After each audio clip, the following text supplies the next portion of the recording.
Dubstock Live, brought to you by Mancini Sleep World with Warriors insider Monte Poole. I'm Kerith Burke. New location this evening. We're in the Pepsi Club. This is a space that's available to rent. It even has its own VIP entrance. Wow.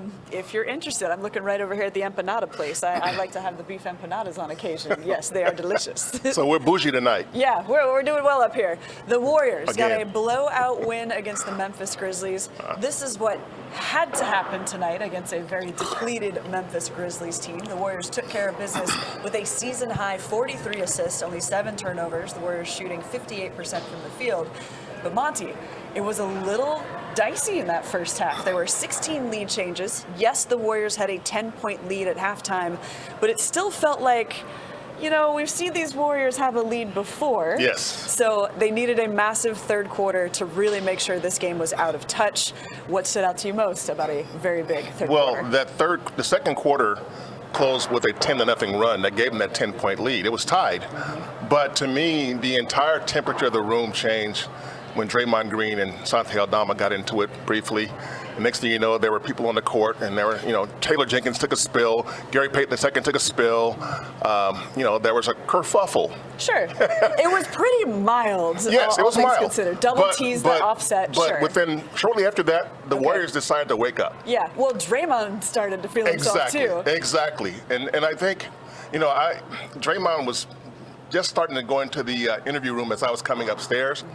And my suspicion is that this was tactical in some ways, because he's been known to do that. Okay. When he sees the team sleepwalking sometimes, he'll do, and he pushed not too far. He didn't push to the point where he gets himself ejected or anything. Sure. But when he saw Santi Aldama and Taylor Jenkins go over to the referee after that timeout, he went over there too. Oh, it was a beeline. Yes. I mean, they all three. Yeah. And so, to me, that changed the game. And the Warriors outscored them, I think, 42-17 over the next 11 minutes. Okay. So they went from a back and forth game with the Warriors playing like, we're supposed to win this game. Do we have to go ahead and do it actually? Yes. To, we Yes. better win this game convincingly. And it took that to do it. So, to me, credit to Draymond, because, the way I put it is that he saw that it was dreary, drowsy, and he said, okay, I'm going to throw a firecracker into the room. Yeah. See what happens. Okay, well, maybe he rolls the grenade. I'll use that metaphor. And then in the third quarter, it was JK who went boom. All right, we got to take a look at one of his incredible sequences, because JK actually had his three-point shots going tonight. So he'll have like a three-pointer, then he had a steal on the other end. There's your three. So he's getting back on defense, which is nice to see. Has the steal, and then, oh my goodness, put this on the highlight reel. Kapow! He told me he got yelled at. He got yelled at in the third quarter. It was Chris DeMarco, actually, not Steve Kerr, who coaches him a little harder. But yeah, so there you go, a spark or grenade, whatever you want to call it. Well, the defense is what picked up, and that's why you saw that transition bucket with JK. Yep. You got a steal, and they had 3 turnovers in the last 2 minutes of the first quarter. Before that, they had like 3 the whole first 21 minutes. Yeah, okay. So when the defense, and people look at the scoring and everything, but the Warriors got back into this thing with playing great defense last month.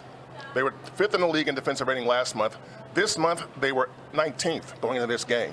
So that's why they're 4-5 going into this. So, looks like it kind of helped you guys kind of get on that run that you guys went on. Put it in the third quarter. Kind of woke our team up, and we got going from there and never looked back. So it was shout out to them out there. Maybe they was trying to get me thrown out the game or something. It didn't work. It worked. It actually worked against them. So I don't know, though. You got to be careful when you do stuff like that, because they were playing pretty well. And I think at that point, what were they down? 1 or 2? So, and then they were done after that. Like, it was, you got to be careful faking. How much more or not physically taxing is playing the 5 as much as you are compared to if you were playing the 4 more? It's definitely more taxing, because at the 5, you're involved in every possession. Like at the 4, 4s don't crash every time, so you may not have to box out every possession. At the 5, you got to box out every play. Like, 5s are trying to get the offensive rebound every play. And so it's even as something as simple as that, that's call it 20 more box outs a game. Like that's contact, that's a battle, and so it's definitely more taxing, but I'm cut out for it. I mean, you popped up on the injury report again today with the back soreness. I would assume boxing, big people out probably. Yeah, for sure. But I think there was other issues more so than just boxing guys out. I don't attribute it to just playing the 5. Like I said the other day, it's kind of around the same area that I had something before. And so, number one, want to be aware. But also, we got those things that, we have to report to the league and all of that stuff. So I would hate it's something that I've been dealing with, so I would hate to say, oh, I'm good, and then last second, like, oh, I can't go, and so also a little precautionary as well, and knowing, I had talked to, I worked a lot with Rick over the last few days, and his idea, like, he crushed me this morning. Like, we did a full session this morning. And I think his idea was more so like, if you can come out of this session good, great, you can play. But I'm going to put you through this session, and if you come out of it not great, then you're not playing. And like I tried to stop it early, like, all right, Rick, I'm good. And he's like, no, you should do this now. And it was another 35, 40 minutes of stuff that I had to do. But, it was the right thing because I felt extremely active. I felt great. Legs were a little tired from all of it, but as a basketball player, you know how to get through tired legs, so it was great. You seem to think playing the 5 is sustainable, though, physically and for this team, as much as you are, or do you think there should be more lineups mixed in with you at the 4? No, I mean, hey, my love. Oh, he hit you with the ball? Y'all was playing basketball? It's only because she pushed me. Okay, y'all fighting a little bit? Okay, go give your brother a hug. Give your sister a hug. Give your sister a hug. Like a real hug. Thank you. Yeah, I think it's sustainable. I can do it. Like I said, I'm cut out for it. I think I don't overly worry about it because I also know that we have 5s that are more than capable. Of taking it and doing whatever it is that we need them to do. So, yeah, it's not something I think about, like whether I'm at the 4 or the 5 or any other position. Just got to be ready to go. So I think it's sustainable. Draymond. Listen, we love some kid cameos. We love the Hey, man, those little cameos. green kids are crazy. They're special. No, They're some fun. special kids. Yeah. It's interesting, though, Draymond talking about playing at the 5 and how physically taxing that is. The fact that he had a full morning workout pregame, said his legs were tired in this game, and yet still played the way that he did. Well, I mean, that speaks to his heart, I think, Draymond played really well in L.A., okay? Didn't play so well 2 nights ago, and the Warriors lost. They won in L.A. So, he is important to, obviously, he's the key to their defensive abilities. And tonight, they brought a certain tenacity once they got past that section of the game where there was a little kerfuffle. And again, that started with Draymond, and you saw the entire defense pick up, the entire team's intensity picked up, which it had to. And next thing you know, you're getting turnovers, you're in transition. So, Draymond is kind of essential to this team's chance of making a deep playoff run. They got to get there first, but without him, they have no chance. We need a healthy Absolutely. Draymond. To me, that's the Absolutely. most important factor to a postseason run. All right, somebody else we need to get to. Andrew Wiggins. He's our BMW Ultimate Performer. He had the very first bucket in this game. And I wondered, Monte, would the Warriors do everything they could to get him going tonight? Because remember, against the Knicks, it was Wiggins, Draymond, and Pods, 3 starters who combined for only 9 points. Yeah. Okay, this was Andrew Wiggins' 8th game of scoring 20 or more points, his first since February 22nd, and it was really nice to see him get going. Yeah, to me, it was beautiful because it was efficient. It looked like he was not forcing anything. 9 of 14 from the field. This is the Andrew Wiggins you need. The Andrew Wiggins that they thought they were getting when they signed him to the contract extension 2 years ago almost now. And I was looking at clips of Andrew Wiggins in the finals 2 years ago, and I was like, that's a monster. Yes. And you haven't seen much of Yes. that this year. And we know that there's some personal stuff still going on with his family, but he's here, and tonight he was here in full form, which was for the Warriors, that has to be a sight to see, because he changes this team so much. When he doesn't give them much, they have to find it somewhere else, and that's not always easy. You know, Steve Kerr kind of walked through some things with Andrew Wiggins that started even last season. So there was the lengthy personal absence. That was about 2 months, wasn't it? Then he was injured with the rib injury against the Lakers. He said he's a rhythm player, and he just sort of didn't end the season with a lot of rhythm, didn't start the season with a lot of rhythm. Had some movement in the starting lineup. Andrew was benched for a little while. Then just as he starts getting going again, looks like he's rounding into great shape to be the Andrew Wiggins. Yeah, he was coming. Another personal pause right there. In fact, there is some news on that personal front. His brother announcing, this is Nick Wiggins announcing on Instagram that he is going to pause his season right now due to, let me see if I can find the quote, he's going to cut the season short due to some serious personal issues back home. So it appears, and listen, we don't know if this is in Nick's immediate sphere or if it's in the larger Wiggins sphere, but there are some personal things going on still. So all of this is happening within the backdrop of the Wiggins family. So we never know what people are going through. Yeah, when Andrew came back from this last leave, he said, he was asked, okay, is it everything fine now? And he said, not really. Yeah, not really. It's still going on. But he felt at that time that it was okay to return to the team. But that means to me that there's still a chance he could still leave again if something develops to where he felt he has to be there. And if he does have to leave again, the Warriors will fully support that because that's who they are, and they understand that's part of being an organization that cares about its employees. All right, Wiggins, 22 points, 10 rebounds, 4 That's three-pointers. Huge. 10 rebounds? Massive game for Andrew Wiggins. The 10 rebounds aren't as good as the 22 points. Yeah, that's love to huge. see that, and hope everything goes well for the Wiggins family. Okay, when we come back, we haven't even talked about Steph Curry's milestone that he reached 300 threes. Plus, we'll take another look at JK and what his role will be in the postseason. We'll be right back on Dubs Talk Live, brought to you by Mancini Sleep World. Dubs Talk Live is presented by Mancini Sleep World. Visit us during our spring clearance sale. Save big on premium mattresses, plus free delivery. Hurry in now or visit us online at sleepworld.com. What's everybody?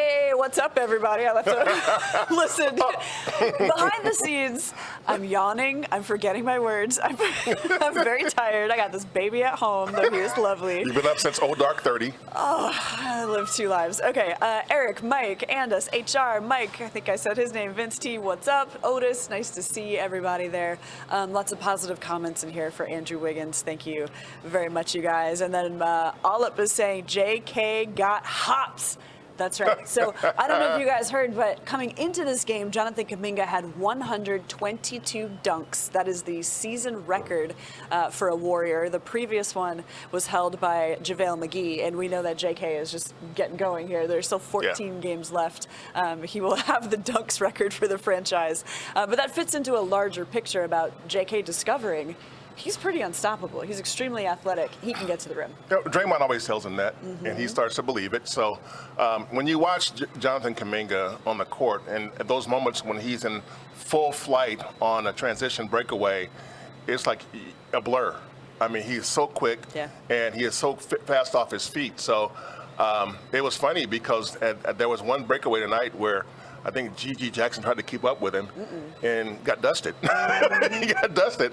And J.K. sailed in for the dunk, and G.G. was there like going, whoa, what happened? So he is a game breaker in that way. One of those guys who defenses have come to fear now.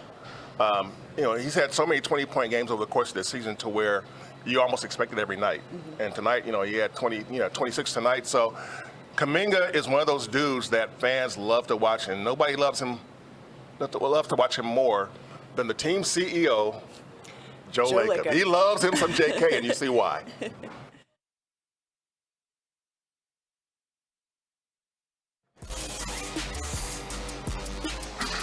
Welcome back to Dub Talk Live, brought to you by Mancini Sleep World. Jonathan Kuminga adding more dunks to his highlight reel. He is the team's dunks leader, came into the game with 122. The next leading dunker on the team coming into the game was Trace Jackson Davis with 84. So that's far and away how much JK is getting up and at him at the rim. 26, 5, and 4, 2 steals. JaVale McGee. That's right. 14 games left too for Jonathan Kuminga to pad that dunks record for the Warriors franchise. But really, when we talk about this record, it just fits into Jonathan discovering he can get to the rim easy. Who's going to stop him, Monte? Yeah, I mean, he can get to the rim in the full court, in the half court, in almost any situation. And if he doesn't get to the rim, chances are he's going to get fouled and get free throws. He's the one guy on this team that can do that on a pretty regular basis on any night, that he can break the defense, or as Kalina likes to say, Kalina calls it crashing the paint. You know, he can do that. And when he gets there, he's either going to dunk on your head or get free throws or get the and one. And tonight, watching him in transition was like, whoa.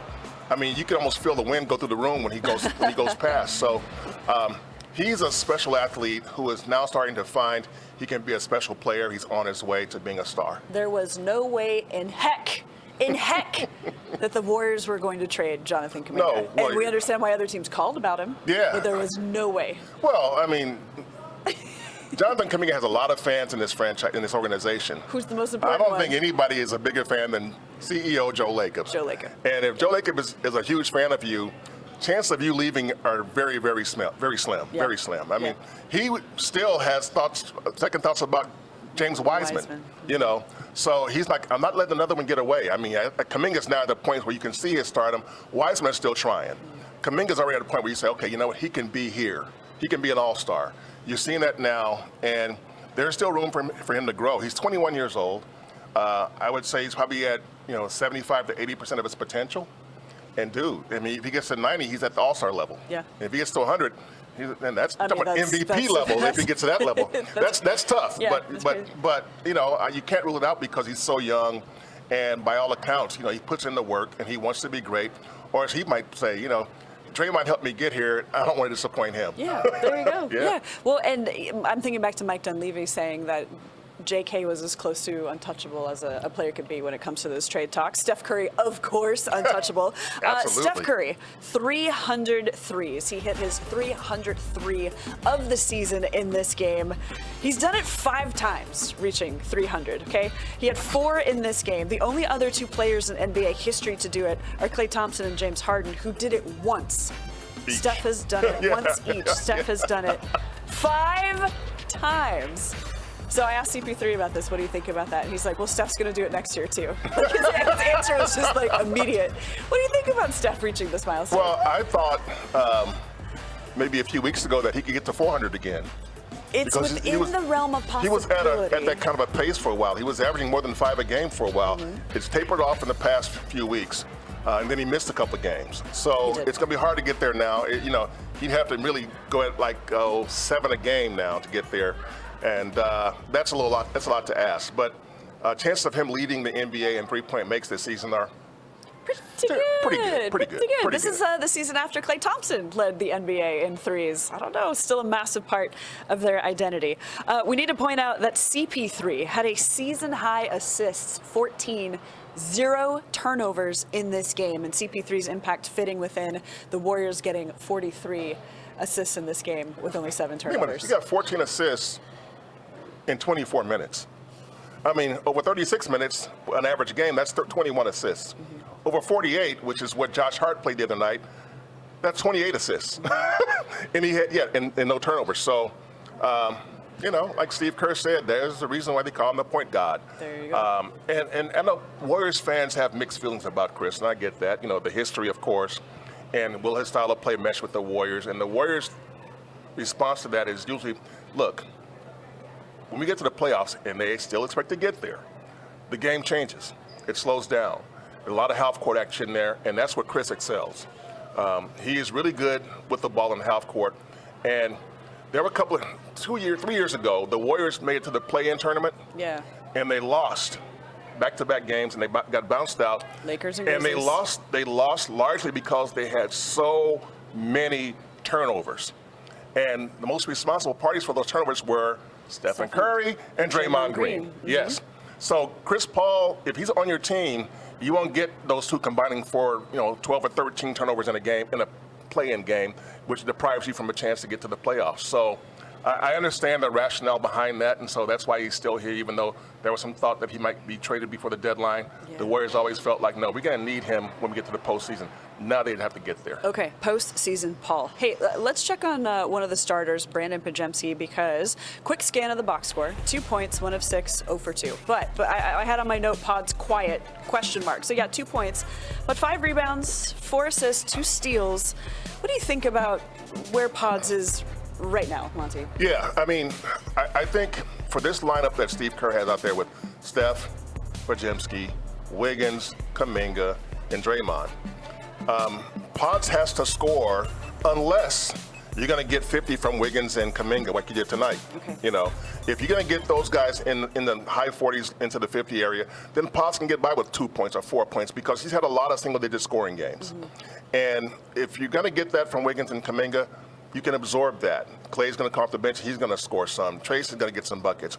But to me, that lineup itself to really to thrive in so many words, I think he has to be at least a scoring threat. Mm-hmm. You can't have him out there where teams are looking, okay, we won't guard Draymond. Should we guard this guy? And so that puts additional pressure on Steph, on your scorers. Mm-hmm. He has to at least be a scoring threat, and he needs to be more consistently scoring shooter to do that, and it's just not been there very often. So he does a lot of great things, but that element of the game has to at least be there enough to where teams respect it. Yeah, he plays a very physical game. We'll give him that too, taking charges. I think this is the second game in a row he got clocked in the face as well. So from that end, from the effort perspective, from the hustle perspective, Pods is He right gives you there. everything you want. There you go. All right, next on Dubs Talk Live, brought to you by Mancini Sleep World. Let's take a look at the schedule ahead. We always need to check in on the standings as well. Oh man, 14 games left, Monty. Hi, Draymond. That's a look right there. I didn't notice that.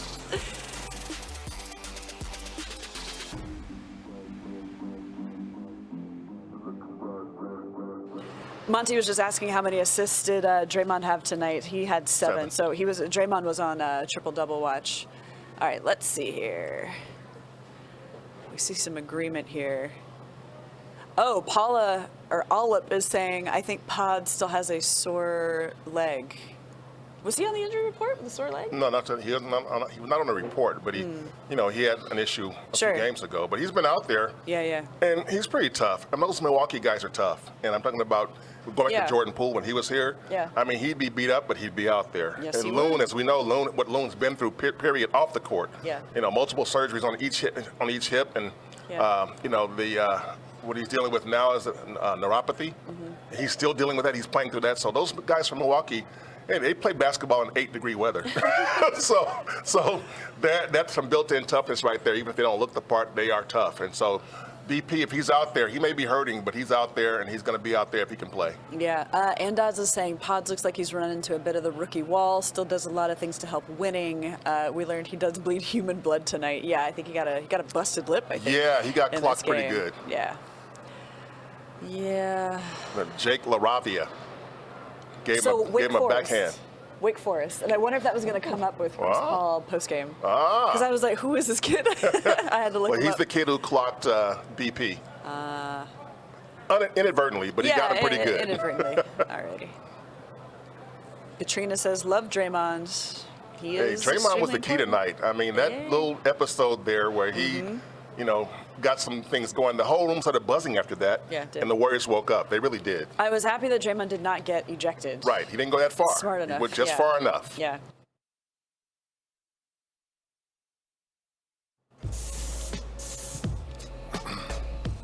Welcome back to Dubs Talk Live. Taking a look at the schedule, the Warriors will shortly conclude their homestand. That's against the Pacers. Against the Pacers. So look at this, though. It's games every other day plus a back-to-back here. Is it a 4-game road trip, a 5-game road trip? I think there's one more in April, I want to say. But yeah, the Warriors have been better on the road, actually. Yeah, I mean, they got back to 500 at home tonight, you know, which is what you want to see them be on the road, you know. But when you look at what they're facing now, the Pacers are a good team, and they run. Tyrese Halliburton, they're a high-powered offense. They score more than 120 points a game. The Warriors' defense will be tested, and in situations like this, when they know a team is coming in that can put 130 on them, they tend to respond. So Friday's game is going to be very, very interesting to see how they defend, because if you lag at all against the Pacers team, you'll get blown out on your own court. And they've already lost 3 games in a row to teams like the Bulls, the Spurs, and now the Knicks at home. So they won tonight. You need to win another game on Friday and make sure that this homestand is a winning homestand. Yeah, so the Warriors in the 10 spot right now, and not only do they have to look ahead, they have to look over their shoulder too, because the Houston Rockets are coming up on them. I was trying to check while you were talking, me, to see if the Rockets played tonight. They did. They won. They did. They won. Yeah. So now the win streak is up to 7 straight games for the Rockets? Yeah, I think it's 7. I know they won tonight. I knew they came in winning 6. Yeah. That's what I wanted to check. Yeah, I don't see, maybe I'm doing a quick scan, I don't see a Rockets game tonight. Do they play tomorrow? No, I thought I saw the score earlier. Okay. But, okay, the Rockets are great at home. Okay. And guess where the Warriors play them? That's where they get them. Yeah. Yes. At Toyota On the Center. first night of a back-to-back. Okay. They got Houston on a Friday night, I think. No, Thursday night, and Dallas on the next night. Okay. Now, which game is bigger? You know? I mean, listen, Dallas is, I never would have said the Rockets game, but to start it off right. But the Mavs, 2 games against the Mavs left? Okay. Yes. So tiebreaker implications there. well, they can't win the season series because Dallas is already 2-0 on them. Yeah, okay. So they got 2 games against the Mavs. The best they can do is tie that. Yeah. And they won't win the tiebreaker on conference play because the Warriors' conference record is worse than everybody above them. Okay. So yeah. So they got to beat Houston, obviously, but right now they got to beat the Pacers, and the Pacers again. That's a really good offensive team. They'll let you score, but they're going to score on you too. Okay. Also, hey, quick mention of Klay Thompson, 23 points, 5 threes, and I heard him in the locker room doing the Washington State fight song. The guys are keeping an eye on the NCAA tournament. So Go Cougs! There you go. Go Cougs! We'll keep an eye on Washington that too. State too. Yeah. Wazoo. All right. Thanks everybody for watching Dubs Talk Live, brought to you by The Mancini's Blues. Sleep World. The conversation continues now on YouTube.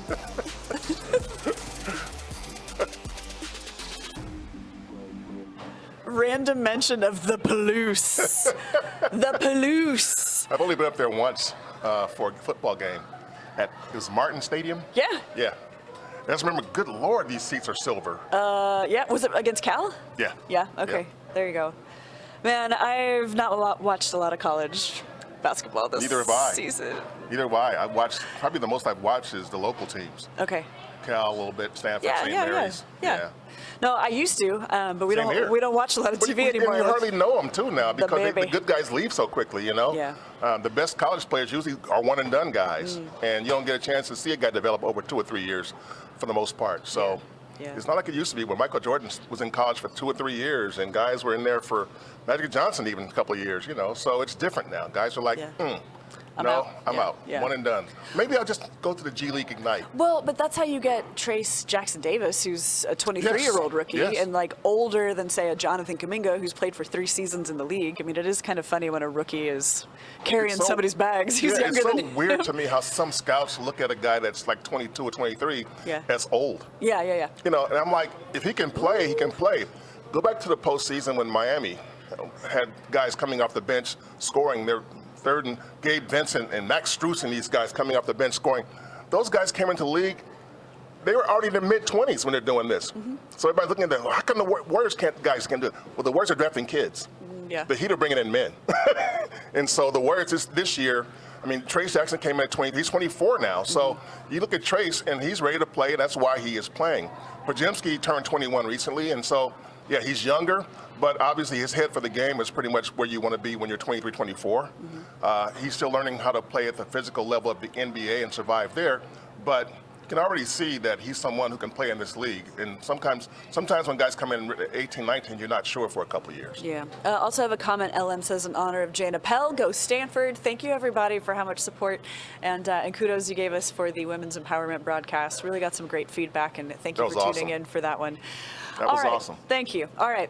Thanks for watching, everybody. We will see you again on Friday.